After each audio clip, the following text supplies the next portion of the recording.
for a hardened criminal. This is not the place for children. It's inhumane. President Trump has continued to be the most inhumane, outrageous president who doesn't...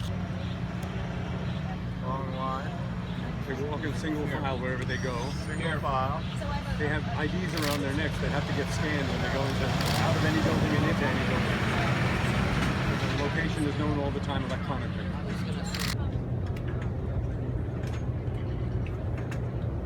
We came here today to get a look at a private detention facility for children.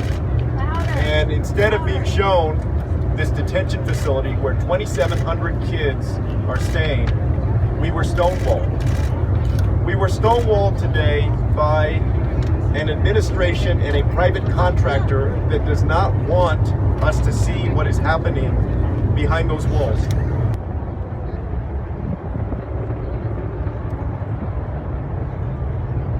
And so we are here to stand up and say that we are not going to allow this to happen, not on our watch. I will tell you, when elected, the first thing I'm going to do, one of the first things, is to shut down these private detention facilities. Right. Just shut them down. Right. Because let's be clear about what's going on here.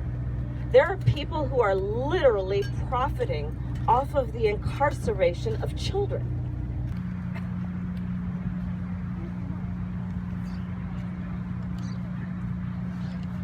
Put a sticker on it when I get home. And consistently, they have failed to give your United States Congress transparency and accurate information about what they are doing. Repeatedly, I have asked them to give us information about the thousands of complaints of sexual abuse that have occurred within these HHS facilities.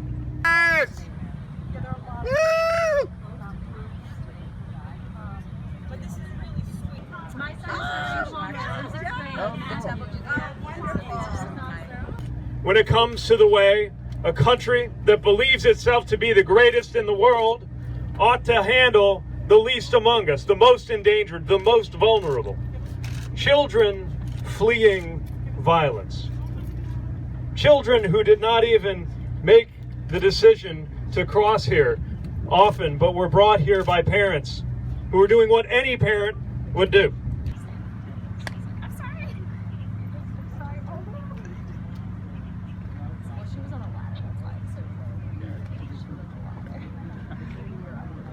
As I understand it, this is America's first for-profit child prison. Let us not rest until it can be said with certainty that this is America's last ever for-profit child prison. We stand together and we will get this done. Thank you.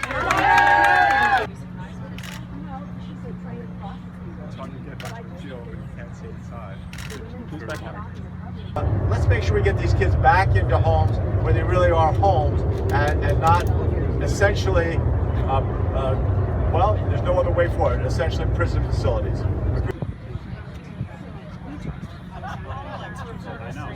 I have toured HHS facilities before in Texas. I know what it looks like. It's like a prison. The beds are lined just like you'd see in a prison. No personal effects, nothing like home, no comfort.